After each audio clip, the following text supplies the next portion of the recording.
Welcome to day 5 of your Ayurveda Fall Reset. I cannot believe this week is just flying by as they always do, and we are now on the tail end of this experience, headed straight towards the finish line at this point. And today I wanted to talk a little bit more about Ojas. We talked about this a little bit in the ceremony. There's a page in your book on it.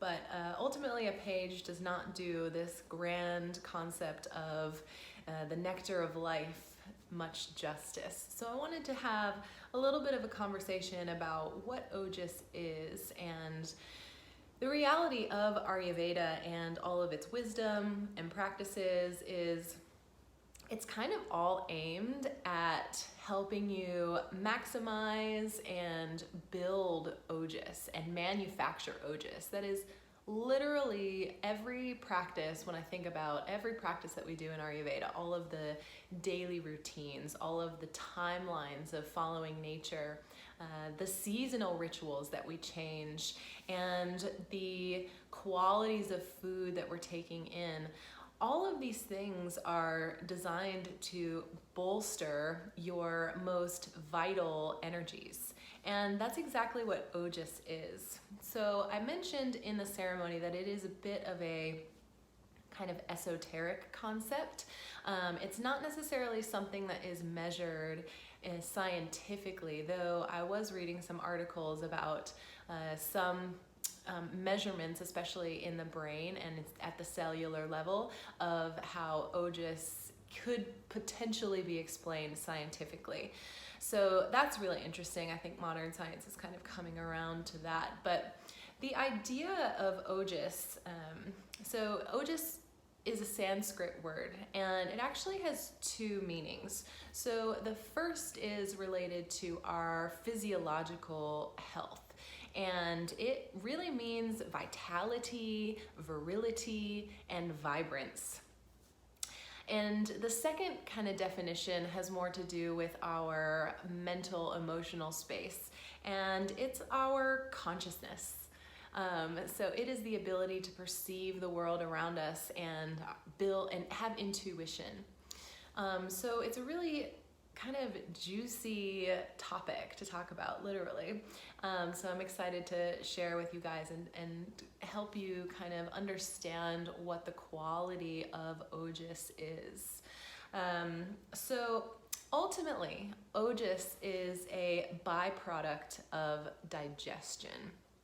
Now, it is said that it takes about 24 hours for a meal to fully digest in the body.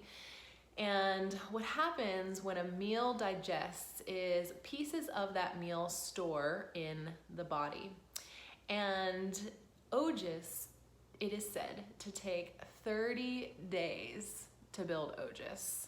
Now, a lot can happen in 30 days, we know that. So if our digestive process is functioning at a high level, we're intaking foods that are fresh and unprocessed, and we're practicing all of these daily rituals and the lifestyle routine that I've been teaching you this week. All of that functioning is going to produce what we call Ojas. It is going to produce a sense of vitality. Now, one of the best ways I think to kind of illustrate Ojas is honey. So honey is ultimately the Ojas of flowers. Bees take nectar from flowers to their hive and they work to refine it to its purest form. And thus we get honey, which is sweet and thick and nutritious. So very similarly, in our body, Ojas is created. And like I said, it takes a little bit of imagination to think about how this is going to work. So when you're intaking food and digesting foods, all of the energies of those foods are storing in the body. We're keeping what we need and we're eliminating what is waste. Now, over 30 days, we are going to cultivate something more super. We're going to create something that has more power than just those individual meals. And that is ultimately your vital energy. And we can see this in someone who is has a lot of ojas. I mentioned that children have a lot of ojas, those little babies. They're kind of, cheeky and soft and almost have a glowing essence about them. They are naturally full of ojas because they're new to the world. They haven't been exposed to the toxicity of nature or of foods and the environment quite yet. That also depends on the state of the womb, and that's a really interesting conversation. So the mother, if the mother has a lot of ojas, will give birth to a child who is also full of ojas. An adult who has a lot of ojas will tend to have a lot of more natural energy. They often are radiant or lustrous, so skin is lustrous, hair is lustrous, nails, kind of their tissues have a luster to them. They are kind of plump and juicy and vibrant. They're very attractive, people who have a lot of ojas, maybe even have a kind of a glow about them. They also tend to have a alert and blissful state of mind. So these are not your, kind of angry, frustrated people. These are your people who are calm and steady and emotionally have a lot of management of their emotions and their mental space. So having a lot of ojas is obviously something to desire. Now, beings who have depleted ojas, we often see this manifested in the features as well. So very lackluster. Maybe the skin is dull, hair and eyes are dull, kind of sallow and sunken. They don't have a lot of that vital energy, and you can tell people who are ill lack ojas because there's a disease in the body. So illness is kind of when you think about someone who is sick. You can also think of as we age. I mentioned that in the ceremony, that we lose ojas with age unless we manage it, right? So people who are nearing the end of life, they have all those same qualities, kind of the sunken features and the lack of overall vitality in them. They can also suffer from a cloudy mind, just overall anxiety, anger, frustration, kind of those emotions that really zap energy. That can be a manifestation of low ojas. So this whole practice is designed to help you build ojas. And I mentioned the word in the ceremony, ama. And ama is the exact opposite of ojas, and it is what blocks ojas from being produced in your body. And ama is a toxin, it's toxicity. And what happens is it starts to build up in the system just like the good stuff, and can block the energetic and cellular channels, making it really difficult for ojas to produce itself. So ama is a block. And during this cleanse, what we've been doing is we're working to remove ama.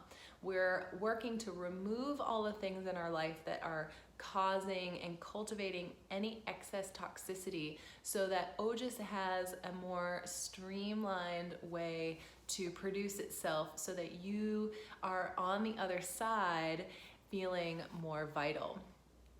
So in today's blog, there are a handful of things that deplete ojas, activities that build ojas, foods and herbs that build ojas, and just a little encouragement around that. So I encourage you to read that.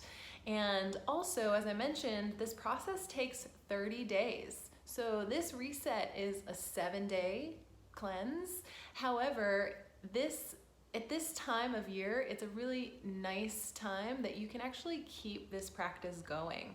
So if you're interested in building more ojas, you can continue to eat like this, live like this, and bring in all of these routines, and over the next 30 days you will see even more of a transformation. And even beyond that, 30, 60, 90, 120 days, you're going to see a big difference.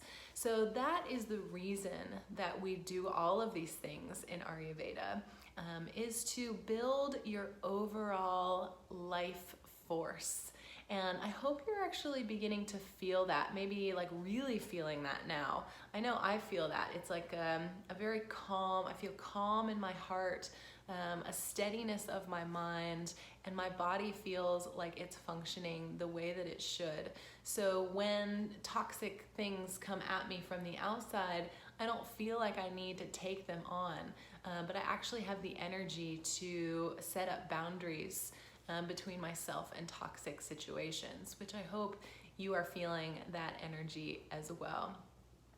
So happy day 5. You guys are doing so great. Please leave me any comments and questions you have about Ojas. I would love to continue this conversation with you.